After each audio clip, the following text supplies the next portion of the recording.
bonsoir à tous. Allô, allô. Bon, on a pris un petit peu de retard, mais on va commencer avec ce qu'on avait dit. On va parler ce soir de l'Égypte, et en particulier des pyramides, que ce soit des pyramides égyptiennes ou pas. Alors, je me présente pour ceux qui ne me connaissent pas. Je suis Nemman. Ce soir, on va parler des pyramides. Bon, je me présente rapidement. Je m'appelle Ed, Passionné d'ufologie et tout ce qui touche à l'ufologie. et j'espère que pour vous, c'est un sujet qui vous intéresse et vous préoccupe. Au fil du temps, on essaiera de vous dévoiler ce qu'on arrive à avoir comme information à ce sujet. Je vais vous passer rapidement Andy, qui va reprendre le micro. Et je vous reparlerai tout à l'heure. Alors, bonsoir à tous, bonsoir à tous ceux qui viennent d'arriver, bonsoir Thor, bonsoir Arnaud, bonsoir Amaury, bonsoir Ned, bien sûr. Donc ce soir, destination pyramide. Alors on va pas vous parler de tout ce que tout le monde sait ou connaît déjà à peu près les pyramides, il n'y aurait pas grand chose à faire avancer dans le débat. Par contre, on va essayer de partir d'un point de base. On avait donné quelques indices en parlant d'un très bon reportage qui a été coordonné et réalisé avec Jacques Grimaud, la révélation des pyramides. Je pense que tout le monde voit à l'écran le point principal pyramide de Gizeh, que tout le monde connaît. Je ne sais pas si tout le monde connaît déjà le nom des trois pyramides, mais juste à titre d'information, ce serait la pyramide de Khéops, bien sûr, la plus grande des trois. Sa moyenne sœur et la dernière de Mykérinos. C'est juste pour la petite information. On va survoler vite fait quelques pyramides qui sont toutes en Égypte pour l'instant, pour vous montrer qu'il n'y a pas eu un type de pyramide à travers le monde, mais divers formats. Et puis qu'elles obéissent peut-être toutes à une logique par la suite, on en parlera un peu plus ultérieurement. Donc ici, on a l'ensemble des trois pyramides qui sont visées les plus connues. Et derrière, on peut voir une pyramide qui a été faite, qui est une pyramide qu'on appelle rhomboïdale, la pyramide de Beth, voilà, qui a été faite surtout d'argile et de terre. On peut voir derrière une pyramide qui est malheureusement en très mauvais état, une pyramide à niveau, qui est appelée un peu la pyramide de la reine, la pyramide Queen, et qui est appelée d'une manière un peu plus nomenclaturée dans le monde en tant que G3D. Une autre type de pyramide à niveau qui se trouve à Gizeh, en Finlande, qui s'appelle Kelkaos. Voilà, on va survoler vite fait tout ça, c'est pas le but de toute la soirée, c'est juste pour vous donner un petit aperçu. Un peu plus proche, non pas de Khéops, mais juste à côté donc de Khéphren. Une pyramide un peu particulière, voilà, la pyramide de Médoum. Voilà, vous en parlerez certainement dans un autre poste. Voilà, elle a d'autres liens. Néfertiti Raré, vous pardonnez la prononciation, je vais répéter. Néfertiti Carré, voilà exactement. Une pyramide qui est en très mauvais état, qu'on commence à peine à déblayer, mais on ne voit pas une, mais des dizaines, des centaines qui sont disséminées. On trouve ici une autre pyramide qui est de forme conique. Cette fois-ci, on l'appelle le Nimrod, le Master Builder en termes anglais. Donc le grand constructeur, parce qu'il a modifié, on commence à comprendre beaucoup de monuments, beaucoup de cités, beaucoup de temples, et on commence seulement à s'en rendre un petit peu plus compte. Derrière, une pyramide qui appartenait donc à un des pharaons, qui serait une de ces tombes. On parlera donc du rapport des pyramides et des tombes juste un petit peu plus derrière dans un autre dossier. La pyramide de Pépi II. Vous avez ici ensuite d'Amenemhat III, la pyramide qu'on appelle la Black Pyramid, la pyramide noire, hein, donc très détériorée, vous pouvez vous en rendre compte. Une autre pyramide à niveau, la pyramide de Djeser. Donc toutes ces pyramides-là, je le rappelle, sont toutes en Égypte actuellement. Donc la petite pyramide, la pyramide de Mykérinos, c'était la troisième des trois. C'est une pyramide d'un autre pharaon, Sosestis Ier. Donc, si j'ai bonne mémoire, ça fait partie de la troisième dynastie. Pour ceux qui sont intéressés, je pourrais vous donner des liens concernant soit les cartouches des pharaons, soit les dynasties. Il suffit de nous contacter, un petit mot, je pourrais vous adresser tout ça. Voilà, pour ceux qui aiment les belles photos, un petit peu entre le Sphinx et la pyramide de Khéops en fond, vision de nuit, on passe vite fait là-dessus. On avait tout à l'heure la pyramide noire, en comparaison donc en terre cuite, pyramide rouge, toujours à Dachour, un petit peu plus loin. Une pyramide qui aurait disparu, qui aurait été repérée par un explorateur qui s'appelait Phonatribis. Donc une pyramide dont on a la seule image qui est une reproduction qui a été faite donc à l'encre. Et voilà, c'est le seul point qu'on a. Et les dunes, à mon avis, autour, on essayait de se repérer, ont dû changer entre-temps. Et voilà, on a fait le tour des pyramides d'Égypte. C'était juste pour vous donner un petit aperçu de ce que ça pouvait être. Mais l'intérêt du jeu, ce n'est pas ça. C'est de vous montrer un peu quelques points particuliers qu'il y a entre toutes ces pyramides et de voir qu'à travers le monde, on peut certainement en remarquer d'autres. Donc je vais vous faire passer d'autres pyramides à l'heure actuelle qui sont de nouveau disséminées sur la planète, pas celles que vous avez peut-être l'habitude de voir, à part une ou deux qui sont dans les termes mayas, mais certainement d'autres que vous avez un petit peu moins vu, plus rarement en tout cas. Donc le temps que je m'actualise et je vous fais ça immédiatement. C'est parti. Vous devriez le voir. Alors voilà, on va passer du côté africain. On est en Nubie ici. Des pyramides extrêmement élancées, très tendues par le ciel. Et puis on remarquera souvent cette, je dirais, cette trinité pyramidale, toujours avec ces trois pyramides. Vous voyez, 1, 2 et 3, avec des angles d'inclinaison dont on reparlera un petit peu plus tard. Donc on va aller un peu plus loin, au Soudan, toujours dans la même disposition. Donc un groupe de pyramides, et l'on peut voir à nouveau une grande pyramide comme à Khéops, à Gizeh, une grande pyramide centrale. La pyramide qui représenterait donc celle de Képhren, donc un petit peu plus loin, et avec, vous voyez, cette petite déclinaison, ce petit décalage, donc celle qui remplacerait Mykérinos, et aux échelles et aux distances relativement proportionnelles, je trouve. Et puis on verra d'autres points communs tout à l'heure avec ça pour ceux qui sont intéressés. Est-ce que tout le monde continue à bien m'entendre? Oui. Oui, moi je t'entends. Oui. Ouais, ici, on est passé donc du côté donc Amérique, Amérique centrale, donc avec quelques représentations rapides, mais voilà, mais que j'ai trouvé pittoresques de représentations mayas. J'ai des collections comme ça aussi concernant de multiples pyramides disséminées à travers des temples mayas, incas, aztèques et autres. Donc pour ceux qui sont intéressés, je peux toujours leur fournir. N'hésitez pas à me demander. Voilà, toujours une autre représentation donc des pyramides. Yucatan, un petit peu plus loin, on change un petit peu le format. Ça, c'est sympa, elles sont un petit peu plus rares, donc avec des formes, est-ce que c'est pour des difficultés d'accès. Donc on est toujours dans les recherches avec ça. Pour dire que même en Antarctique, étrangement, on en trouve. Voilà. Et la forme élancée ressemble plus à celle d'Afrique, on va dire centrale, plus qu'à celle d'Égypte. On va passer du côté Asie. Alors en Asie, gros souci pour trouver des informations. Tout le monde comprend un petit peu pourquoi.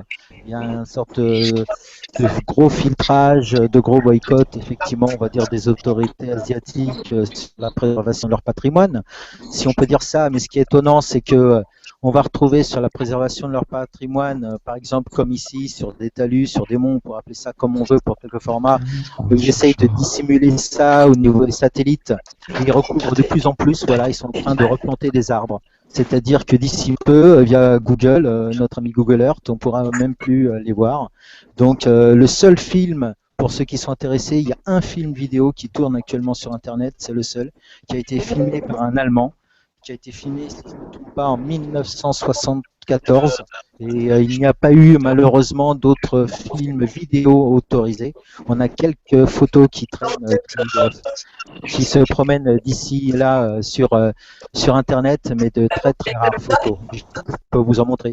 Nous avons ici une sorte de mi-pyramide à niveau mi-tombeau, parce qu'en réalité, c'est la tombeau d'un général, d'un ancien général chinois, donc, qui aurait formé une sorte de capitale d'une région. Donc, la région, pour ceux qui veulent savoir, c'est Goyur Rio, pas facile à prononcer. Ensuite, on va passer en Indonésie, un petit peu très belle pyramide Borobudur, la très belle pyramide à niveau, voilà, très connu, celle-là. voilà, c'était pour vous donner surtout un petit aperçu pour remercier déjà votre patience. Toujours à Candi Suku, toujours en Indonésie. Au Chian, voilà, une des rares pyramides dont on a une photo. On peut voir en comparaison, donc en premier plan, la taille d'un troupeau, certainement de bovidés, de bœufs. Donc une pyramide. Donc ceux qui me disent que c'est une montagne naturelle, je suis très très étonné. Les angles parfaits, équilibrés, équidistants, les triangles isocèles parfaits. Voilà, il y a beaucoup d'indices comme ça qui sont donnés. Photo Google pour ceux qui veulent noter. La coordonnée, pour l'instant les seules qu'on peut encore avoir, très rares. Donc à profiter tant qu'on peut pour ceux qui veulent faire, parce que ça va être autant plus dur à mon avis du côté chinois. On va passer toujours en Indonésie, du côté de l'île de Java. Il s'appelle le mont Sadaurip. Voilà, une des rares photos ici, ce qu'on appelle d'une montagne, d'un mont. Et voilà, une forme, vous pouvez remarquer la forme pyramidale très accentuée. Voilà, faudrait me montrer autre chose autrement. Koker, Cambodge, vite fait, petite pyramide à niveau également. On va passer en Europe. Oui, en Europe, nous avons de très très belles pyramides et parmi les plus grandes pyramides d'Europe, elles se trouvent en Bosnie justement. Voilà pour nos amis de l'Est. Donc voilà un exemple déjà d'architecture de pyramide à niveau, donc quelque chose de phénoménal qui comble toute la vallée. On voit les petites maisons devant au premier plan. On peut voir ici, toujours en Bosnie, voilà, certaines qui sont complètement recouvertes par la végétation, mais on peut vraiment remarquer et voir parfaitement la forme pyramidale parfaite structurée. Aux îles Féroé, voilà, de l'autre côté, donc toujours en Europe, dans le nord de l'Europe, un petit peu au nord de l'Islande, pour ceux qui cherchent sur Google. Voilà, des très belles démonstrations de ce que ça peut être que des formes pyramidales taillées. On dirait même qu'il y aurait eu des niveaux avant que ça soit érodé. Autre cas assez imposant aux îles Féroé. Je suis allé hier soir faire encore un tour sur Google Earth aux îles Féroé. Et étrangement, aux deux pointes, voilà, on peut voir les îles Féroé en parfaite qualité, haute définition partout. Et aux deux extrémités des îles Féroé, on peut voir que ça a été bien flouté par notre ami Google. Donc pour ceux qui veulent aller voir et vérifier l'info, c'est avec plaisir. Voilà. Une autre information en Macédoine, dans le lac Mantovo, à côté de la petite ville de Radovice, en Macédoine. Donc une autre forme pyramidale très accentuée. Et puis on en trouve un petit peu partout en Russie, aussi également en Sibérie, voilà, je vais vous montrer ça.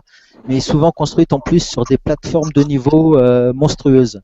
Je vous montrerai tout à l'heure sur une autre photo au point de vue, au rapport point de vue humain, ce que fait et représente la taille de chaque bloc, qu'on dit avoir soulevé avec 3 morceaux de bois et 2 ficelles. Ou à la force des bras avec 50 hommes. Quand vous allez voir la taille des blocs, vous allez certainement croire cette information. Une autre information, au Mexique, voilà, on ne trouve pas que des pyramides rectangulaires, carrées, on trouve des pyramides aussi coniques à niveau. Voilà, c'est un des cas un petit peu particuliers. Et puis voilà, j'ai d'autres photos comme ça en vrac que je peux vous montrer, que je pourrais vous faire transférer. On en trouve bien sûr dans toute l'Europe, en Allemagne, on en trouve donc en Bosnie, on en trouve en Serbie, on en trouve dans les îles Canaries, voilà, on en trouve dans diverses. En France aussi. Tous ceux qui ces ensembles de mes deux photos, n'hésitez pas, je peux vous les envoyer ou les poster dès demain matin, il n'y a pas de souci. Voilà, donc on a fait le tour un petit peu des pyramides en Égypte, des pyramides à travers le monde. Avant qu'on commence à aborder le suivi des dossiers, est-ce que quelqu'un a des questions? Tiens, bonsoir, Idriss, bonsoir, je t'ai pas vu arriver, bonsoir à toi, bonsoir Dark, voilà les autres, je les ai vus, bonsoir GMC Doria, bonsoir Sébastien, voilà, bonsoir à tous, est-ce que tout le monde a bien entendu? Est-ce qu'il y a des questions pour l'instant sur ce que vous avez vu? excusez-moi, la présentation a peut-être été rapide au début. C'est bonsoir, je me présente, Graphimani, pour ceux qui ne me connaissent pas. Voilà, passionné entre autres d'ufologie, passionné de secrets, passionné de recherche de vérité. Voilà, et j'apporte ma petite contribution donc à la conférence de ce soir de Monsieur Nedman de la communauté Ufoland. C'est pour dire, il y a un reportage en haute définition sur Alien Theory qui est paru sur les pyramides, et on y voit notamment pas mal de pyramides japonaises dissimulées. Oui, absolument. Voilà, justement, il y a vraiment, on en retrouve vraiment dans tous les continents, dans toutes les contrées. Au fur et à mesure de notre débat, on va commencer à voir un petit peu tous les points communs sur ce qui se passe, sur ce qu'il y a, vous donner pas mal d'indices. Voilà, je tiens juste à prendre une petite minute de parenthèse sur une grande idée que tout le monde a, si vous permettez. C'est ce qu'on appelle les pyramides. Jusqu'à maintenant, beaucoup de personnes pensaient que c'était les tombeaux des pharaons. Donc c'est vrai que peut-être il y en a eu, je ne dis pas non, il y a eu quelques traces, très rares, mais il y en a eu. On connaît plutôt la vallée des rois, à mon avis, il y avait une autre question qu'il faudrait chercher. Mais pour ceux qui veulent un petit peu d'histoire, les pharaons se faisaient enterrés dans ce qu'on appelle des mastabas. J'espère que je prononce bien. Et voilà, c'est ce que je vous mets à l'écran. Donc, c'était pas du tout des constructions de forme pyramidale, mais c'était plutôt des édifices de blocos pour les préserver, préserver leur corps, je pense plutôt. Donc, c'était vraiment des édifices assez massifs, assez, voilà, on peut en voir un de plus loin au niveau de la plaine, voilà, c'était assez ostentatoire, il n'y a pas de doute, hein, pour les débuts. Et voilà, donc avec des entrées, on remarquera, il y avait une entrée, je précise bien une entrée, voilà, sur ces mastabas qui étaient vraiment ce qu'on appelle les tombes des pharaons dans le vrai langage, dans la vraie histoire. Et voilà, ça c'était juste pour la petite parenthèse. Voilà. On va continuer sinon directement sur un sujet qui me tient un peu plus à cœur. C'est de vous parler donc des points communs que j'ai trouvés à travers d'autres choses, parce qu'on parlait qu'il y avait des pyramides sur Terre, mais on peut voir aussi, pour ceux qui veulent, juste, allez, ça va faire une dizaine de photos, mais j'ai envie de vous les montrer parce que je les trouve assez sympas dans leur contexte. Voilà, c'est ceux-là. Il y a deux moyens de les avoir, on peut les avoir de différentes manières, mais il faut savoir que les océans, c'est 70% de la planète. Donc en gros, de toute la surface terrestre, les 2/3, on ne le voit pas, c'est sous l'eau. Et aujourd'hui, avec la technologie, avec notre ami Google Earth, on commence à essayer de sonder les fonds marins. Et on commence à trouver des petites choses comme ça. Des formes pyramidales très accentuées donc dans les fonds marins. Là, ce qu'on appelle l'obélisque, voilà, c'est un petit peu particulier. Donc, je ne dirais pas que c'est une pyramide. Ça peut être effectivement une formation de sortie de marine, effectivement, de soufre, de volcan. Donc, mais c'est la distance qui est phénoménale. Je vous donnerai les coordonnées si vous voulez. Et la hauteur est en kilomètres. Voilà, c'est ça qui est impressionnant. Voilà, si vous voulez, il y a les coordonnées ici. On pourra en reparler plus tard. On l'appelle donc l'obélisque des Bermudes. Voilà, on retrouve aussi donc pour en venir donc des formats des structures pyramidales, donc, mais on voit aussi autour des cités, voilà, avec des sonars ce qu'on arrive à retrouver aujourd'hui un peu plus. D'autres photos de Google Earth, on voit aussi des ensembles de structures, non pas une, mais à plusieurs pyramides.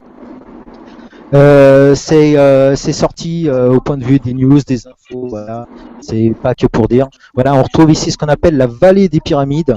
Voilà, ça commence à ressortir un petit peu plus au niveau des infos. On commence à sonder. Il y a de plus en plus de passionnés qui commencent à sonder parce qu'il faut du temps déjà sur Terre, donc il y a 3 fois plus de surface à sonder au fond des mers en fin de compte. On trouve aussi donc ici au niveau de Yonaguni, donc au Japon.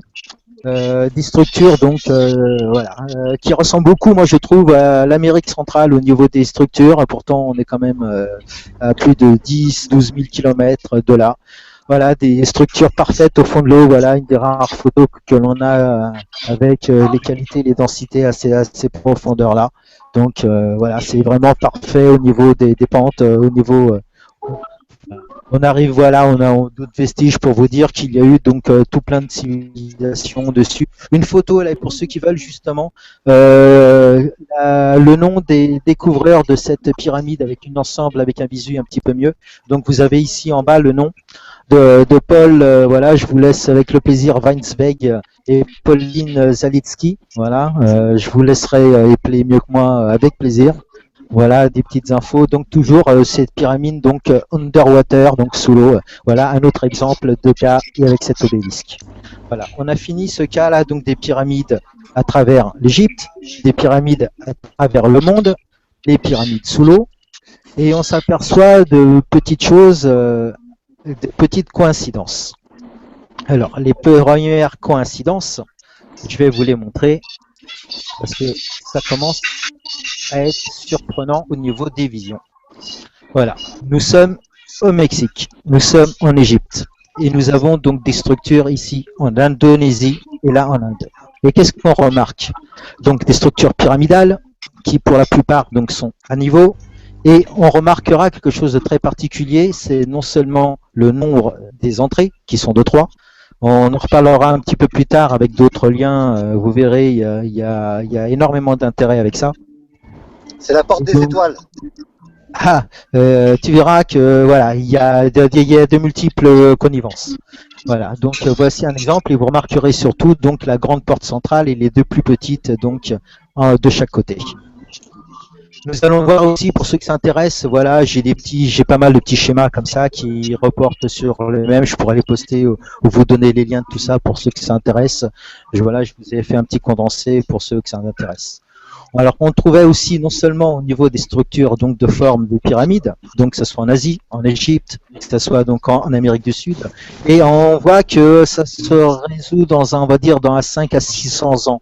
Donc on va dire dans une époque commune, elles auraient pu se côtoyer, et le côtoiement se ferait même à travers leur culture et leur architecture. Donc on le voit au niveau des formes de pyramides. Hop, on le voit également au niveau donc des formes de passage d'entrée qui sont étrangement, je trouve, d'énormes similitudes. Et avec tous les trois, une culture de la momification. Donc voilà, on a intéressé le plan sur ce sujet-là. Les points communs, donc on remarquera donc les équilibres donc de pas mal de pyramides sur les niveaux de pente et d'angle. Voilà ce que je voulais indiquer là. On trouve aussi bien donc du côté Cambodge, donc du côté Asie que du côté Amérique centrale, Guatemala, des structures qui s'y apparentent à niveau, donc avec des petits pavillons qui surplombent. Alors représentation certainement symbolique, stellaire, solaire. Dans ce cas-là, oui, plus que pour les pyramides classiques, j'en ai aucun doute. Hein, c'est pour moi une de mes convictions les plus affirmées dessus. On va retrouver donc effectivement divers cas architecturaux donc disséminés sur toute la planète, Indonésie, Amérique du Sud, etc. On va retrouver les formes d'escaliers à niveau, voilà, et un grand escalier central d'accès. On va retrouver également non seulement des accès au port des pyramides à niveau, mais également un lien un petit peu avec ce qu'on appelle les liens du serpent. Voilà, aussi bien en Égypte que du côté mexicain, par exemple. Voilà, c'est tous ces liens-là qui sont pourtant, on va dire, à l'opposé de la Terre. Hein, on le voit très bien ici en haut, au niveau de la planisphère, c'est quand même assez impressionnant. Un petit condensé de diverses pyramides, donc rhomboïdales, à niveau, voilà, au bloc, voilà, si j'ai tout ça, je pourrais vous les diffuser avec plaisir. Et voilà. Et voilà, même notre ami Léonard de Vinci nous avait peut-être fait des messages. C'est voilà un lien avec un blogueur qui a fait un petit lien avec les trois fenêtres qu'il y avait dans le lien. Est-ce que c'est un message? Est-ce qu'il faut suivre cette voie? Donc je laisserai chacun suivre son envie, mais on les retrouve toujours, je le rappelle, du côté Mexico, du côté de l'Égypte, du côté de l'Indonésie. Voilà, c'est vraiment diversifié. Quand on parlait des pyramides, on prend souvent les pyramides de Khéops comme la plus grande du monde, en tout cas à la connaissance de la majorité de certains. Et nous avons donc en Europe des pyramides gigantesques. La pyramide du Soleil, la pyramide de la Lune, une trinité la pyramide de la Terre, donc trois pyramides qui sont en format triangulaire, en Bosnie. Voilà, qui sont extrêmement camouflés par la végétation, sur lequel depuis maintenant une petite dizaine d'années, les moyens se sont mis pour essayer de faire ça proprement, voilà. Et on voit déjà des formats extraordinaires. Par exemple, la pyramide du Soleil à Mexico fait par exemple 210 pieds pour les convertitions, ça fait à peu près 60 kilos. La pyramide donc d'Égypte, que je vous dis pas de bêtises, Khéops, donc fait 146 mètres d'eau, 450 pieds pour ceux qui parlent anglais. Mais on voit la pyramide de Bosnie qui monte tout de suite à 722 pieds. Alors quand on voit le rapport, donc c'est quand même assez conséquent. On est à plus de 250 mètres, on n'est pas loin de 230 mètres d'eau. Voilà, je sais pas si ça vous partirait les oreilles. Voilà. Des points communs avec au niveau des structures, voilà. On est ici donc du côté Inca avec des représentations donc de format donc et de structures on est sur des bâtis, des grosses structures d'ensemble en fin de compte ici.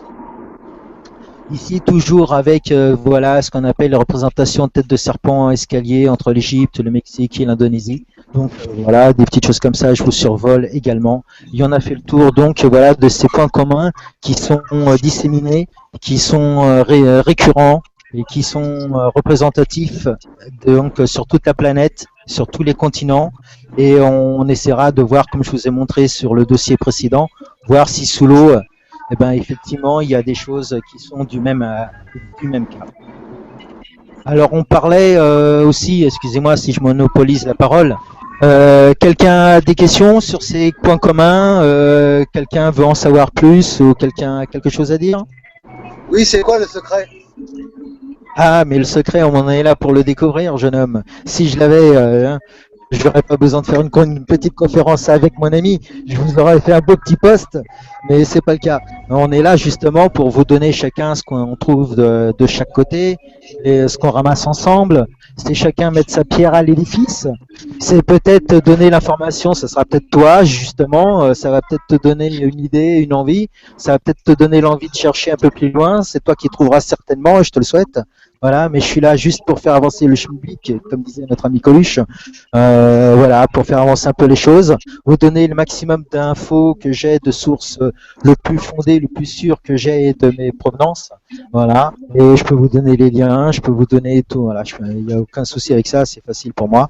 Voilà, donc de là, si ça peut vous donner des envies d'aller voir plus loin, si ça peut vous donner des plus à l'idée, c'est pas chacun de ces petits dossiers qui va vous donner une explication.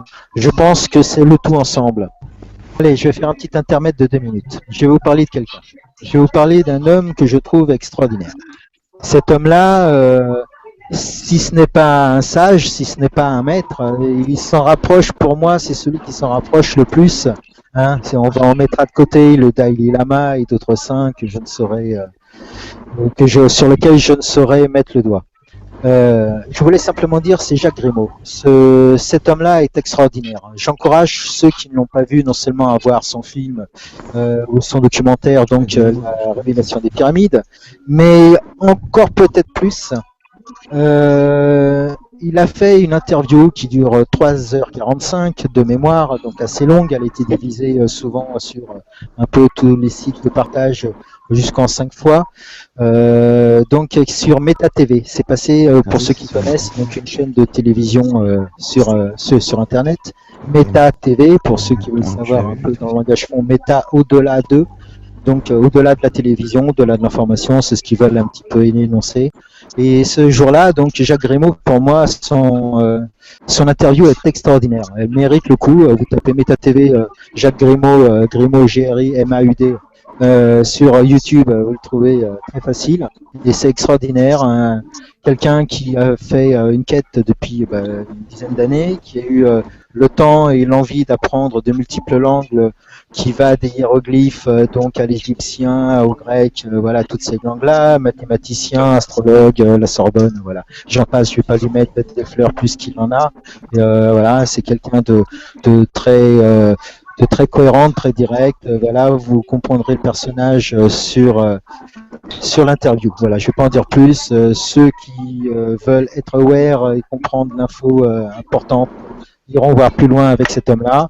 Et il a aussi Allez, je donne une petite info de plus. Il a aussi un site très très sympa et il vous parlera. Voilà, allez voir son site, il parle de beaucoup de choses intéressantes. Voilà. On va revenir donc à nos pyramides pour avoir quelque chose donc à nouveau de quoi se mettre sous la dent. Là, je voulais faire un rapport donc avec un rapport qui a été fait il y a un moment avec les configurations avec Orion, avec Sirius. Pour ceux qui veulent avoir la petite info, voilà, je l'ai trouvé parce que moi aussi je me suis posé la question. Il y a un alignement planétaire qui se fait avec les 3 étoiles d'Orion.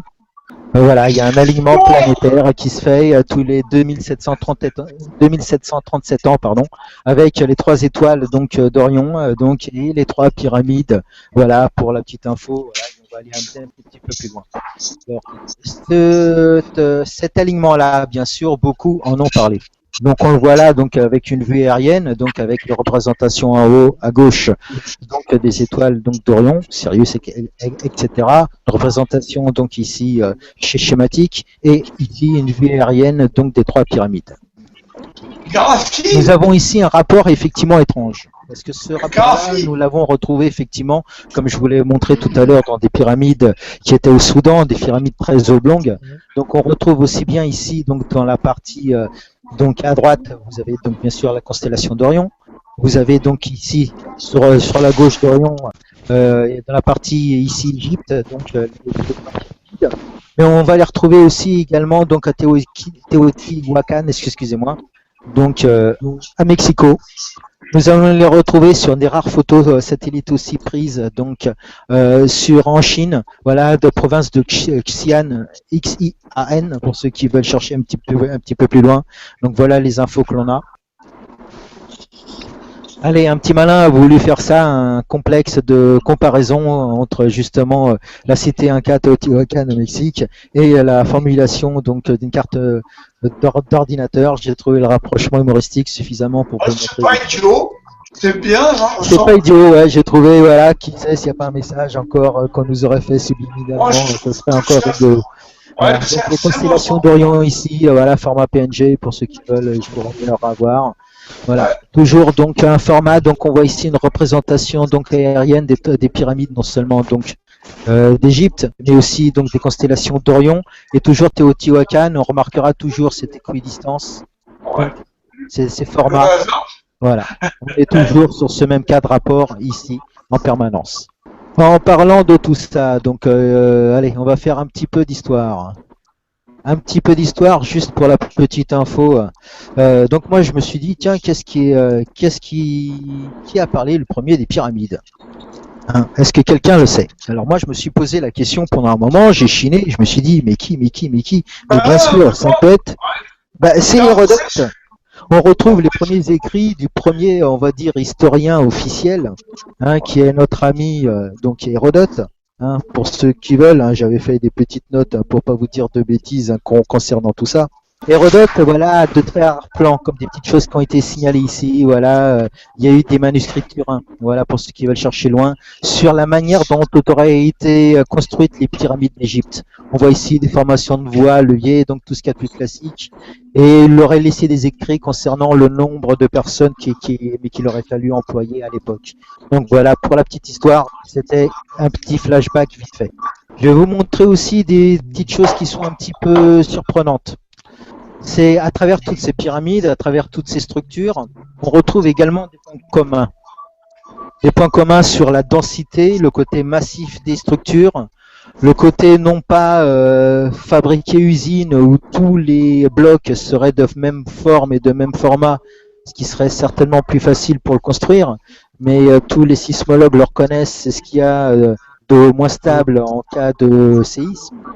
Et toutes ces pyramides-là sont souvent sur des grands points d'énergie, de magnétisme ou de failles à travers la planète. On en reparlera un petit peu tout à l'heure.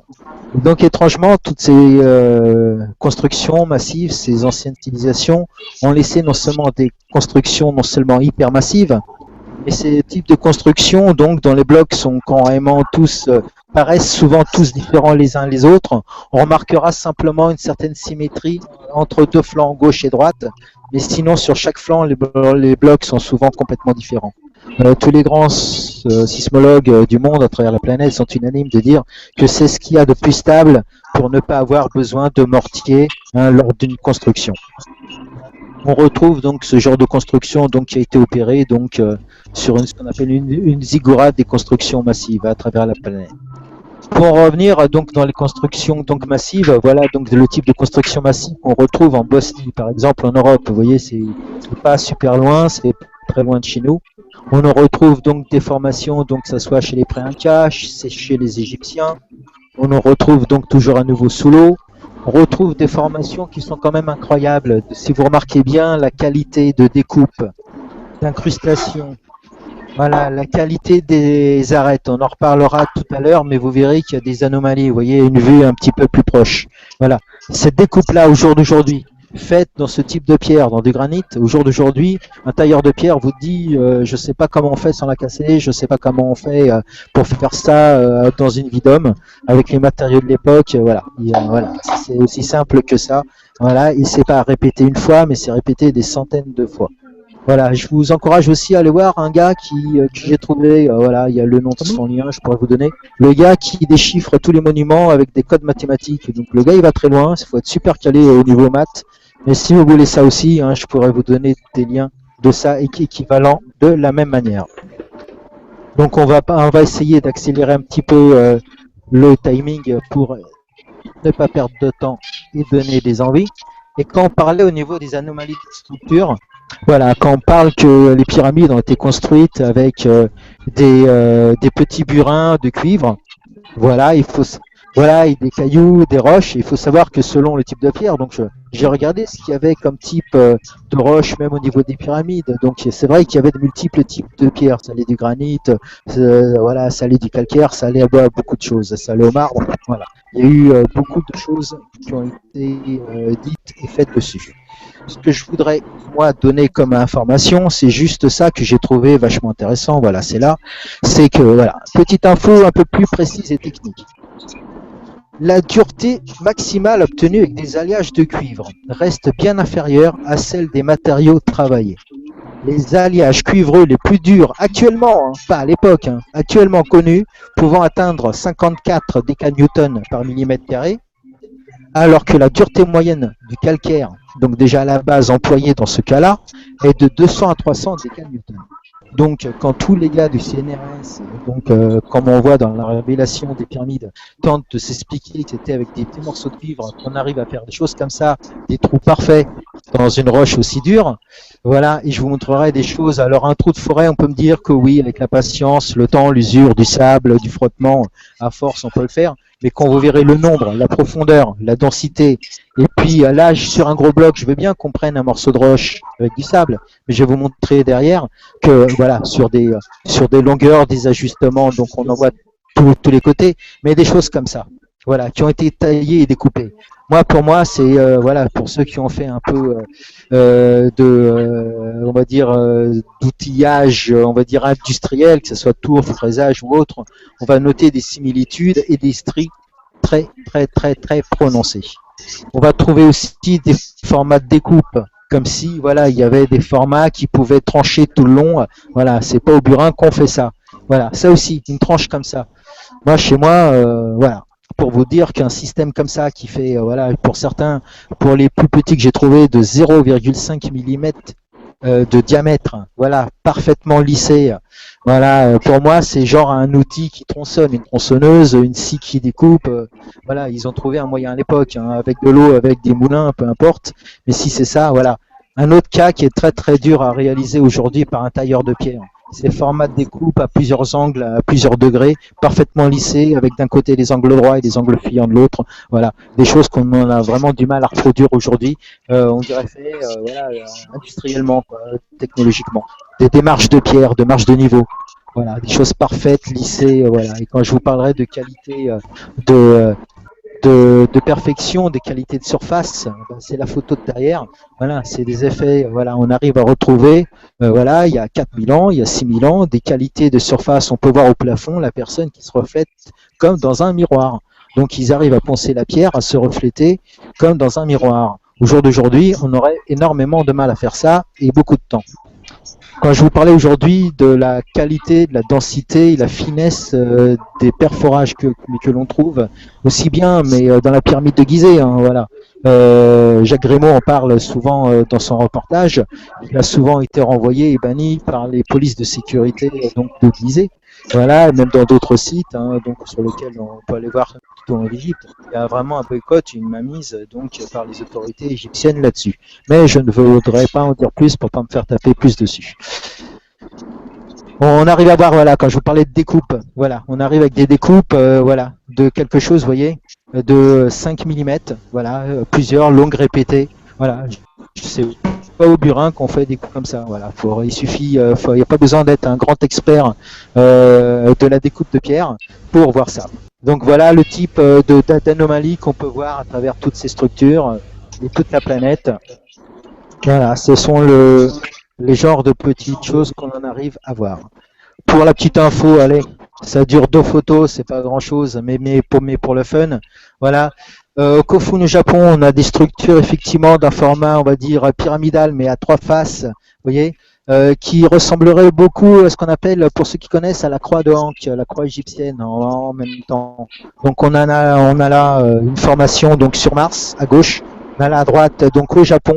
Donc ce mont donc qui serait un tombeau non pas d'un empereur mais d'un général, si j'ai bonne mémoire, si je ne dis pas de bêtises. Et donc voilà, on notera les similitudes, la croix d'Ankh aussi, on pourrait rajouter sur ce format-là. Allez, on va parler de quelque chose qui me tient à cœur. Voilà, c'est quelque chose que j'ai trouvé, voilà, sur lequel j'essaie de fouiller un petit peu plus. Voilà, c'est ça. Là, j'ai trouvé ce qu'on appelle, voilà, alors on le croit, on croit pas, il y en a qui écoutent ou pas, mais sur Terre, tout le monde sait qu'il y a un magnétisme, il y a un pôle nord, un pôle sud. Il y a beaucoup de théories comme quoi le pôle magnétique bougerait. Bon, pour ceux qui ont du mal à croire, ben, je peux vous dire, il se déplace entre 10 à 40 km par an, voilà la moyenne, hein, à titre d'info. Et ça, c'est la moyenne. Et puis, on note de ces dernières années une petite accélération. Donc, le reportage en parle, de Jacques Grémaud en parle un petit peu. Donc aussi, je vous ai mis ici un point de centre d'énergie de vortex sur lequel on retrouve un petit peu sur la planète. Voilà, comme l'île de Pâques, pour des petites choses comme ça. Donc, pour les parties, donc la partie extrême, centrale, une partie extrême est qu'on a appelé l'ancien temps du côté un peu à l'est de la Syrie, je crois, si je ne m'abuse ici. Et tout ça pour en venir où? On aligne des lignes de vortex. Voilà, ça c'est ce qu'on arrive à retrouver donc au point de vue magnétique, métaphysique, voilà ce qu'on a sur le plan. Voilà. On a eu beaucoup de théories, où est-ce que je vais en venir? Ben, c'est simple, c'est que il y a eu beaucoup de théories comme quoi les pyramides auraient peut-être servi, si c'est pas des tombeaux, si c'est pas des temples, si ce serait pas des hommages, si ça serait pas tout ça, de pouvoir créer de l'énergie. Donc j'ai entendu des petites aberrations par certains. Ouais, il suffirait de remplir, ce serait comme une énorme batterie. Il suffirait de remplir l'ensemble avec une base acide telle que du vinaigre à l'époque, et puis on mettrait d'un côté un bout de cuivre, de l'autre côté un bout métallique par les 2 voies justement des couloirs qui se dirigent vers les étoiles, des couloirs de ventilation. J'ai entendu des trucs comme ça que j'ai vraiment du mal à croire ça. Je ne peux pas adhérer à ça. Par contre, il est vrai que il y a des champs magnétiques, il y a des sur ces emplacements de beaucoup de pyramides. Et qu'est-ce qu'on notera par la suite? Voilà une expérience que je tiens à montrer. Beaucoup de gens connaissent de nom au moins Tesla. Beaucoup après ont commencé à chercher dessus. Ceux qui sont curieux ont commencé à s'interroger un petit peu plus. Et nous avons ici donc 2 chercheurs.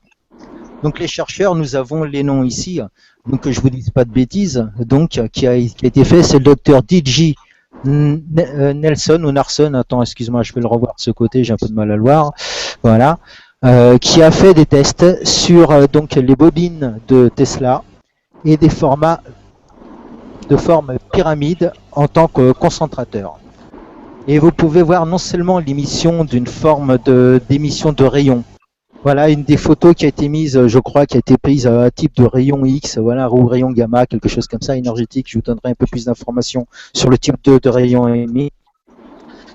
Mais c'est la forme du rayon sur lequel je voulais vous pointer du doigt. Ce rayon-là, donc, vous remarquerez, sa forme est hélicoïdale, extrêmement surprenante. Voilà, on remarquera par exemple le symbole du médecin, l'épée avec la forme de serpent qu'on voit représenter un petit peu partout. On pense souvent que c'était un symbole médical. L'ADN. Ouais, je pensais aussi, ça ressemble à ça. Voilà. Mais on remarquera donc que ce symbole-là, de forme hélicoïdale, voilà, il y a un faisceau d'énergie qui se crée vraiment. Donc, pour moi, c'est quelque chose d'intéressant à développer, à aller chercher plus loin. Voilà pourquoi ce genre de conférence. Et j'essaie de vous apporter toutes les infos que j'ai à disposition, les choses les plus intéressantes. Je pourrais vous donner les coordonnées du nom de ce médecin. Donc, sur des bases sérieuses de Tesla, des bases sérieuses de grands savants, voilà. Et une des rares photos qui est aujourd'hui un petit peu cachée du grand public, mais que j'ai réussi encore à récupérer en jonglant un petit peu. Donc voilà, on arrive à retrouver des petites choses un petit peu comme ça. Et donc voilà, pour en venir d'où, voilà une petite photo surprenante.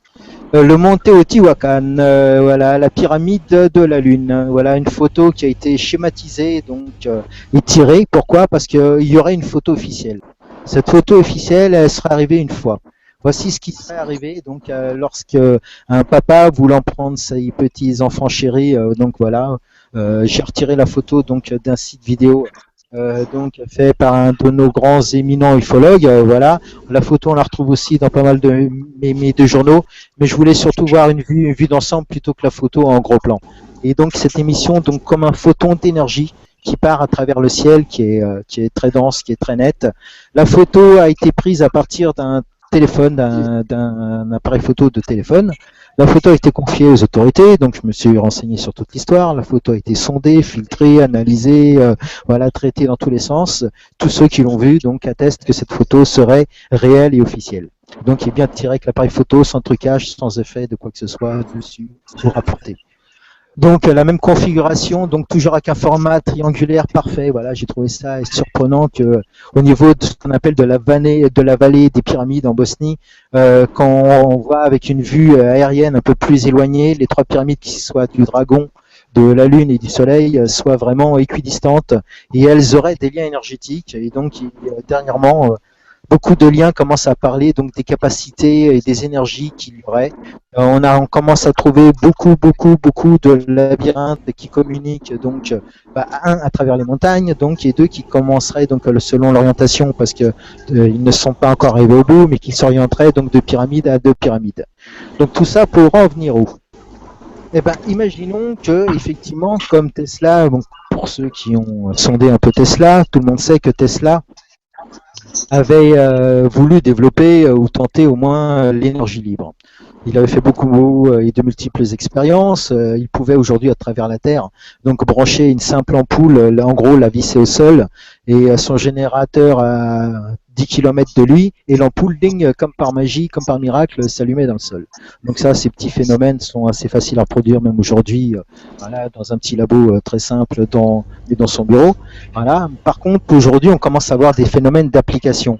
Aujourd'hui, avec les rechargeurs de portables, les rechargeurs de iPhone ou autres, voilà, les systèmes induction, qu'on appelle les chargements par induction. Moi, je pense que c'est un dérivé. Alors, est-ce que les générations antérieures, les civilisations antérieures, donc on parle de l'Atlantide, mais je te parle déjà de bien avant. J'ai fait un post sur la civilisation Mu, pour ceux qui l'ont vu, sinon on le retrouvera voilà, sur ma page, donc sur la page de Graphimani. Vous retrouverez donc ces liens-là. Est-ce qu'on n'aurait pas trouvé un moyen qu'au niveau de ces pyramides, lien au-dessus d'un système magnétique, un vortex, créer un phénomène d'énergie gratuite, diffuse, et dont les pyramides seraient un petit peu comme des poteaux électriques qui renvoyeraient sans fil à travers la planète des liens. Ça serait le plus qu'aurait apporté comme moyen technique, qui servirait et expliquerait après beaucoup de moyens techniques qu'auraient pu avoir. Alors, les Égyptiens, j'y crois peu, mais bien avant eux, parce que toutes ces structures seraient, bon, pour certaines, datées de plus de 12 000 ans. Donc, ça correspondrait donc au cycle de procession, cycle de procession qui sont les grands cycles universels stellaires qu'explique Jacques Grimaud. Donc, est-ce qu'arriver, donc, on précise bien, hein, la Terre tourne autour du Soleil, hein, bien sûr, mais le Soleil tourne autour aussi, effectivement, tout autour de cette galaxie. Voilà, on n'est pas au centre de la galaxie, hein, on en est très loin, on est plutôt sur la périphérie, au bord, et donc on ferait un tour de galaxie. Et donc, dans une ellipse, il y a 2 points culminants, donc chaque extrémité d'une ellipse, ça ferait en gros tous les 10 à 12 000 ans. Eh ben, ça serait des périodes récurrentes. C'est un petit point qu'a essayé d'émettre Jacques Grimaud à la fin de son reportage sur ces cycles de procession, sur en fin de compte des basculements peut-être du pôle magnétique, sur des choses comme ça. Mais soit, je suis tout à fait d'accord que c'est une grande possibilité, une grande éventualité. Je suis partie prenant à 90%, on va dire. J'attends juste un peu plus de confirmation. Voilà, mais je pense qu'en plus, il y aurait un lien énergétique donc avec ces vortex et ces expériences que l'on tente à faire dernièrement. Donc voilà, je pense avoir déjà fait pas mal de débat. Est-ce que vous voulez peut-être prendre ou avoir des questions complémentaires ou des choses comme ça à poser? Je vous laisse la parole un petit peu, je vais faire le tour de tout le monde. Bon. Bonsoir à vous tous. Je me présente, Odyssée. Et donc, pour répondre un petit peu sur la question Égypte et pyramides, toutes ces pyramides que vous voyez, en fait, vous en avez en fait un petit peu partout. Vous en trouvez sur Mars, effectivement, vous en trouvez sur la Lune, vous en trouvez sur Vénus, et vous en trouvez aussi sur Neptune. Et toutes ces pyramides suivent toute une seule race. Une race, donc, on est bien d'accord, une race extraterrestre. Maintenant, pour en revenir aux pyramides chez nous sur notre planète, ces pyramides, on est bien d'accord, on a été aidé par une race extraterrestre qui est venue nous aider pour justement donc pouvoir fabriquer ces pyramides suivant certaines données et certains calculs qui n'auraient pas pu être autrement par un simple corps humain ou une simple personne ou plusieurs personnes pour soulever plusieurs tonnes. C'est pas possible. C'est même improbable. Même au jour d'aujourd'hui, on ne peut pas répliquer ce genre de choses. Et donc, ce format pyramidal a été donc retransmis sur plusieurs sites sur notre planète et sur d'autres planètes.